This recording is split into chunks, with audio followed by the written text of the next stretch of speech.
Hello friends, मैं सिर्फ doctor Salman Naseer और आज मैं आप लोगों को एपिलेप्सी के ताल्लुक से बहुत ही अहम जानकारी दूंगा, यानी कि मिर्गी आना या झटके आना या फीट आना, जिसको अलग अलग नाम से जाना जाता है। ये क्या होता है, क्यों आता है ऐसा, इसकी क्या वजह होती है, इसके लिए क्या इलाज किया जाता है और क्या सावधानियाँ इसके लिए बरतनी चाहिए।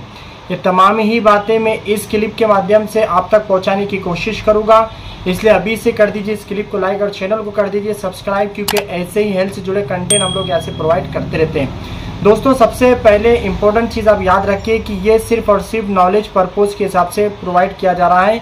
इसका मकसद सिर्फ किसी भी तरह की एक्शन लेना नहीं है, सिर्फ नॉलेज के लिए, एक अवेयरनेस पर्पज़ के लिए ये बनाया जा रहा है। क्योंकि दोस्तों, एपिलेप्सी या मिर्गी के बारे में समाज में बहुत ही गलत जो है विचारधाराएं पाई जाती हैं। यानी कि कोई लोग इसको असरात का कहते हैं या फिर किसी जिन जिन्नात का असर, शैतानी असर कहा जाता है। और ऐसे में मरीज़ का सही जगह इलाज ना करते हुए साइकेट्रिक्स हो या न्यूरोफिजिशियन, न्यूरोसर्जन के पास न जाते हुए फजूल में ऐसे पेशेंट का वक्त बर्बाद किया जाता है और पेशेंट के अंदर जब तक के कॉम्प्लिकेशंस न आ जाए वो उसको प्रॉब्लम में डाल दिया जाता है। तो यही इसीलिए इस क्लिप का बनाने का हमारा मकसद है कि आप लोगों को समझ में आ जाए कि ये एपिलेप्सी क्या होता है। देखिए, एपिलेप्सी को जो टर्मिनोलॉजी मिली है, तो मेडिकल स्टूडेंट्स की जानकारी के लिए मैं कह दूं कि तो एपिलेप्सी से रिलेटेड 3 टर्मिनोलॉजी हमारे सामने आती हैं। सीजर्स आप लोगों ने सुना होगा, इसके साथ ही फिट्स आप लोगों ने सुना होगा, इसके अलावा कन्वल्जन आप लोगों ने सुना होगा और साथ ही आप लोगों ने एपिलेप्सी भी सुना होगा। तो तीनों में क्या डिफरेंस है? तीनों में डिफरेंस ये है, जैसे कि सीजर की अगर हम बात करेंगे तो सडन, एबनॉर्मल और excessive discharge of electrical activity और कॉर्टिकल न्यूरॉन्स ऑफ ब्रेन, तो ये सीजर्स हैं। यानी किसी चीज़ की इस तरह की जो फिट्स या झटके आते हैं, इसकी अगर वन टाइम अगर ये शुरुआत है, इसकी सडन है, तो इसको सीजर्स कहा जाता है। लेकिन यही अगर रिकरेंट होंगे, बार बार होंगे या फिर एक से ज़्यादा टाइम होंगे, तो ऐसे में इसको हम लोग एपिलेप्सी कहते हैं। एपिलेप्सी की डेफिनेशन क्या बनेंगे फिर? Chronic neurological disorder characterised by recurrent seizure, यानी कंटिन्यूस सीजर और क्रोनिक जो न्यूरोलॉजिकल डिसऑर्डर अगर है, दिमाग से रिलेटेड अगर कुछ ऐसी प्रॉब्लम है, एपिलेप्सी कहते हैं। और अब थर्ड चीज़ है कन्वल्जन। कन्वल्जन में क्या होगा? जो मसल्स है, अब कन्वल्जन में क्या होगा कि इनवॉलंटरी कॉन्ट्रैक्शन होगा मसल्स के अंदर। मिला के एपिलेप्सी को बहुत ही वास्ट टॉपिक है, बहुत ही बड़ा टॉपिक है। जिन लोगों को भी झटके आते हैं, मिर्गी के दौरे पड़ते हैं, तो ऐसे लोगों को सिर्फ और सिर्फ न्यूरोफिजिशियन या साइकेट्रिक्स डॉक्टर, जो दिमाग के या नसों के जो डॉक्टर होते हैं, उनकी ही सलाह लेना पड़ेगी।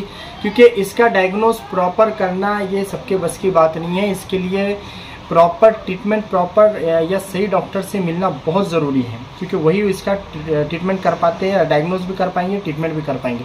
और समय के चलते अगर इसका ट्रीटमेंट कर लेंगे तो इसका ट्रीटमेंट पॉसिबल भी है। तो ये इंपॉर्टेंट चीज़ ये याद रखना चाहिए, जो इस क्लिप के माध्यम से हम चाहते हैं कि अवेयरनेस, हम चाहते हैं कि सही वक्त पे आप अपने डॉक्टर से सलाह लें। क्योंकि इसके अलग अलग टाइप्स हैं, जैसे कि जनरलाइज अलग अलग टाइप्स है, जनरलाइज सीजर और पार्शियल या फोकल जिसको कहते हैं। जनरलाइज का मतलब होगा पूरे बॉडी के कोई भी पार्ट इसमें मुतासिर हो सकते हैं, चाहे लोअर लिम्ब है या अपर लिम्ब है, हाथ पैर है, कोई एक हिस्सा है, ये इसमें मुतासिर होगा, वहाँ झटके आएंगे। उसके साथ ही पार्शियल या फोकल के अंदर देखेंगे तो कोई एक मकसद, खासकर जैसे हेडेक की बात करें तो ऑक्सीपिटल रीजन है या फ्रंटल रीजन है, तो अलग अलग दिमाग के जो स्कल के कोई हिस्सा है वो इसमें अफेक्ट होगा। तो 2 टाइप की सीजर आते हैं, जनरलाइज और पार्शियल। तो जनरलाइज में पूरी बॉडी मुतासिर होगी, पार्शियल में कोई एक हिस्सा मुतासिर होगा। अब बात करेंगे आंसू से सिम्टम्स के, कि जिनमें भी ये इस तरह के सीजर्स आते हैं, झटके आते हैं, उनमें क्या क्या अलामतें पाई देंगे।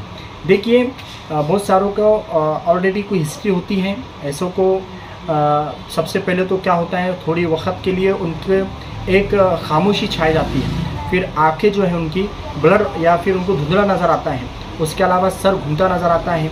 उसके साथ ही उनकी जो है डायरेक्ट की अचानक से गिर जाने की या फिर अपना बैलेंस जो है आउट हो जाने का इम्कानात हो जाते हैं। ऐसे वक्त में वो गिर सकते हैं। टंग बाइट की हिस्ट्री इसमें मिलती है। तो इस तरह से depend on the types of seizure जिस टाइप का सीजर्स होगा उसके मुताबिक जो है तो साइन एंड सिम्टम्स सामने आएंगे। टेम्पररी कन्फ्यूजन होगा, स्टिफनेस मसल्स के अंदर स्टिफनेस नज़र आएगी, टंग बाइट भी मिलती है इसके अंदर, और जर्की मूवमेंट है, लॉस ऑफ कॉन्शियसनेस है, अगर लॉस ऑफ कॉन्शियसनेस है यानी ये तो कॉमन चीज़ है। इसके साथ ही पेशेंट जो है मोशन भी पास कर सकता है, क्योंकि इसके काउजेस की अगर हम बात करेंगे तो ये जेनेटिक्स भी हो सकता है, किसी ट्रॉमा की वजह से हो सकता है, ये ब्रेन के अंदर होने वाले अलग अलग इन्फेक्शन, इंसेफेलाइटिस है, मेनिंजाइटिस है, इसके अलावा कोई चोट लगी है ब्रेन के अंदर, या ट्यूमर है, ट्रॉमा वगैरह है, तो इसकी ऐसे वक्त बच्चों के पैदाइशी वक्त अगर वो चोट लगी है तो ऐसे में भी ये भी इसकी वजह बनता है सीजर्स के।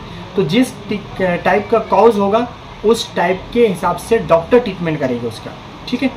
लेकिन जो इससे पहले वाले ज़माने में जो लाइन ऑफ ट्रीटमेंट था या ट्रीटमेंट किया जाता था यूनानी के अंदर में, वो आपको बताऊंगा क्या किया जाता था, वो आपको ज़रूर शेयर करूंगा।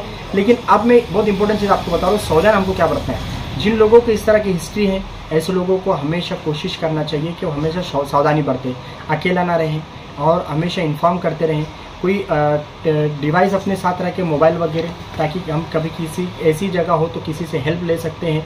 साथ ही रोड अगर क्रॉस कर रहे हैं तो हमको जो है तो उस चीज़ का ख्याल रखना चाहिए कि किसी का हम सपोर्ट लें।